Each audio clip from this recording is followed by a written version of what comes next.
Қайырлы күн достар, бүгін біз сіздермен бірге математика 2-ші сынып 21-ші сабақты зерттейтін боламыз. Ал ендеше бүгінгі сабағымыздың тақырыбы жақшасыз өрнектер және олардың мәнін тиімді тәсілмен есептеу. Ал ендеше бірінші зерттеу сабағына назар аударайық. Өрнекті оқы дейді. Осы өрнектерді қандай топтарға бөлуге болады? Бұл өрнектерді екі топқа бөлеміз: әріпті өрнек және санды өрнек. Ендеше А қосылған 56. Бұл бізде әріп бар болғандықтан, бұны біз әріпті өрнекке жазамыз. Келесі 100 азайтылған 21. Бұл жерде тек қана сандар, сол себепті оны біз санды өрнектерге жазамыз. Келесі Б азайтылған 39. Ол бізде әріпті өрнекке жатады. Одан кейін 15 қосылған 26. Ол бізде тек қана сандардың құрамынан тұрғандықтан, біз оны санды өрнектердің астына жазамыз. Келесі соңғысы 47 азайтылған К. Оны біз әріп бар болғандықтан әріпті өрнектердің астына жазамыз. Екінші тапсырма: әр бағандағы қосындыларды салыстыр. Қосындылардың мәнін тап.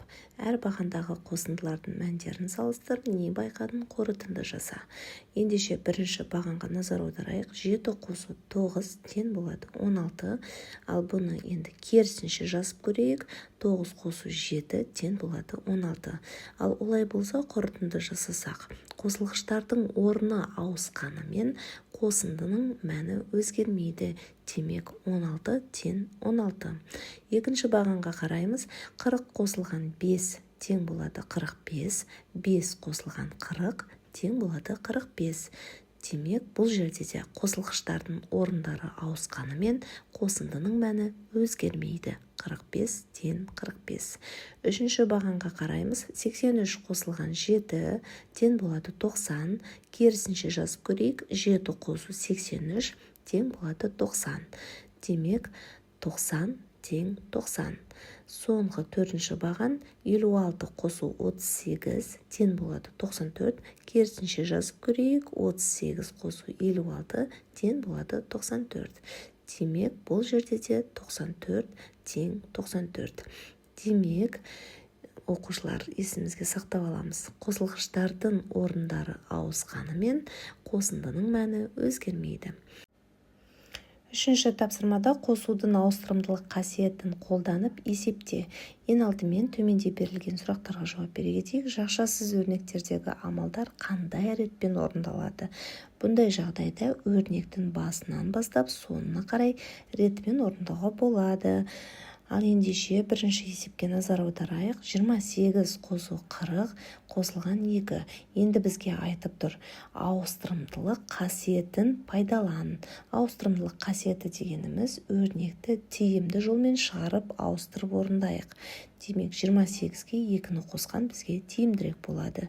Оның жауабы 30 болады. Демек жазамыз: 28 қосу 2 және қосу 40 тең 30 қосу 40 тең 70. 30-ға 40 қоссақ 70 болады. Келесі есепке қараймыз. 70 қосылған 15 қосу 10.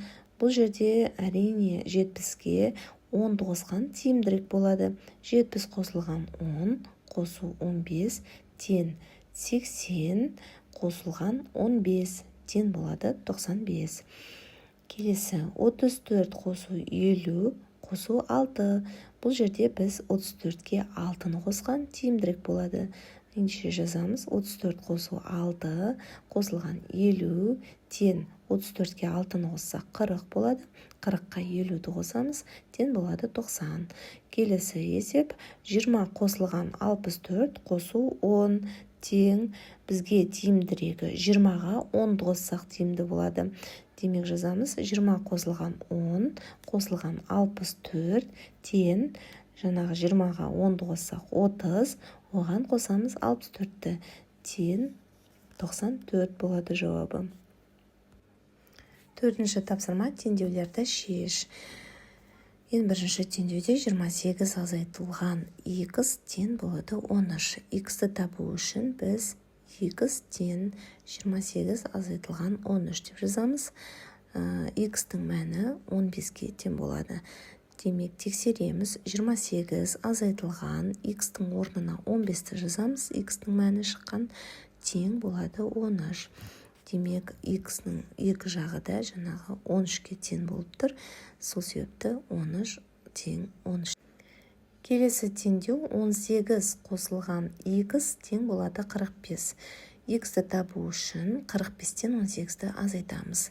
x тең x-тің мәні 27. Тексереміз. 18 қосылған x-тің орнына 27 жазылады. 18 қосу 27 тең болады 45. Екі жағы да 45 шығып тұр. Сол себепті 45 тең 45. Келесі теңдеу x азайтылған 35 тең болады 27.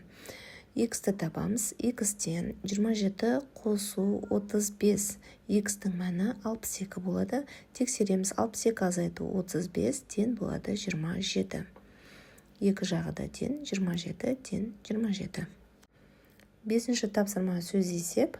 Тыңдаймыз. Асқар 100 теңгеге сызғыш және 35 теңгеге қалам сатып алды. Сызғыш қаламға қарағанда қанша теңгеге қымбат? Ал ендеше берілгеніне жазамыз. Сызғыш 100 теңге, қалам 35 теңге.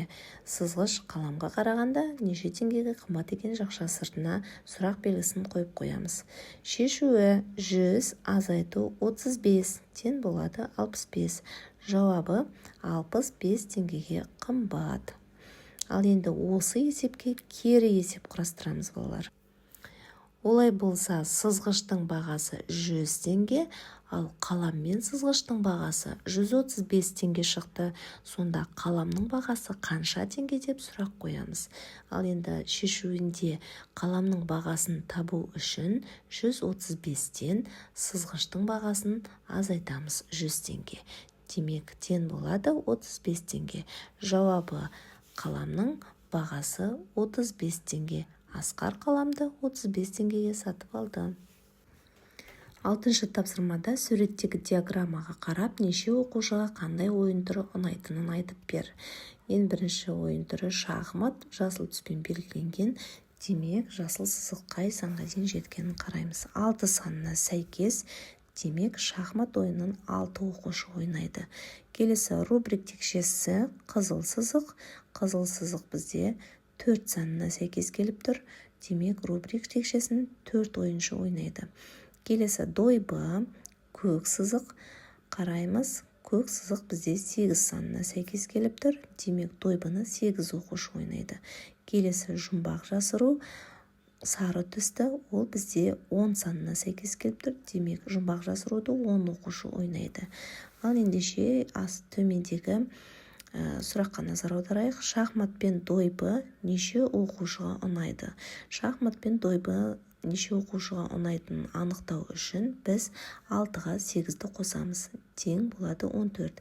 Демек, шахмат пен дойбы 14 оқушыға ұнайды. Келесі сұрақ. Дойбы мен жұмбақ жасыру неше оқушыға ұнайды? Қараймыз. 8 қосылған 10. Дойбыны 8 оқушы, жұмбақ жасыруды 10 оқушы ұнатады. Ал осының барлығын қосқанда 18. Демек, дойбы мен жұмбақ жасыруды 18 оқушы ұнатады. Қосудың ауыстырымдылық қасиетін қолданып есепте. 40 қосу 38 қосу 20. Ең алдымен жақша ішіне 40 қосуған 20 болады. Одан кейін оған 38-ді қосамыз. Демек, 40 қосу 20 тең болады 60. Оған қосамыз 38-ді, тең болады 98. Келесі өрнекте бірінші 35-ке 15-ді қосып аламын. Болады 50. Оған қосамын 20-ны, тең болады 70. Келесі өрнекте 63 қосылған 30 қосу 7. Жақша ішіне ең алдымен 63-ке 7-ні қосамын. 70 болады. 70-ке 30-ды қосамын, тең болады 100. Келесі өрнекте 40 қосылған 25 қосу 20. Тең жақша ішіне 40-қа 20-ны қосып аламын. 60 болады. 60-қа 25-ті қосып аламын. 60 қосылған 25 тең болады 85. Келесі өрнекте 17 қосылған 26 қосылған 54. Тең жақша ішіне 26-ға 54-ті қосамын. Тең болады 80. 80-ге 17-ні қосамын. Тең болады 97. Келесі өрнекте 48 қосылған 15 қосу 32. Жақша ішіне 48-ге 32-ні қосамын. Одан шыққан санға 15-ті қосамын. 80 қосу 15 демектен болады 95. 8-ші тапсырмада ребустарды шеш. Ең бірінші бізге 2 бірдей 3 бұрыш беріліп тұр, жауабы 80 болып тұр. Сол себепті 3 бұрыш екеуі бірдей болғандықтан біз 80-ді 2-ге бөлеміз. Тең болады 40. Демек 3 бұрыштар біздің 40-қа тең. Ал келесі төменде бізге сары дөңгелек белгісіз көрсетілген, оған қосылған 3 бұрыш. Және жауабы 90-ға тең болып тұр. Біз 3 бұрышты 40 екенін таптық, оған 40 деп жазамыз. Ал дөңгелекті мәнін табу үшін жауапта жазылған 90-нан 40-ты азайтамыз. Тең болады 50. Демек сары дөңгелектердің мәні 50 болады. Келесі 50 сары дөңгелектердің мәні 50 болғандықтан 50 деп жазамыз. Азайту 3 бұрыштың мәні бізде 40-қа тең. Демек 50 азайту 40 тең болады 10. Ал келесі бізде шаршы берілген. 2 бірдей шаршының жауабы 60-қа тең болып тұр. Оның жауабын білу үшін біз 60-ты 2-ге бөлеміз. Тең 30. Демек шаршының мәні 30 болады. Төменде 3 бұрыш бізде 40. Ал оған қосылған шаршыны жаңа анықтадық 30, 40 қосу 30 тең болады 70. Келесі оның астында 40 азайтылған 30, яғни 3 бұрыштан шаршыны азайтамыз. Тең болады 10. Осымен сабағымыз аяқталды. Менімен болғандарыңыз үшін рахмет. Каналыма тіркеліп қолдап кеттіңіздер. Алдағы уақытта тағы да есептер болады.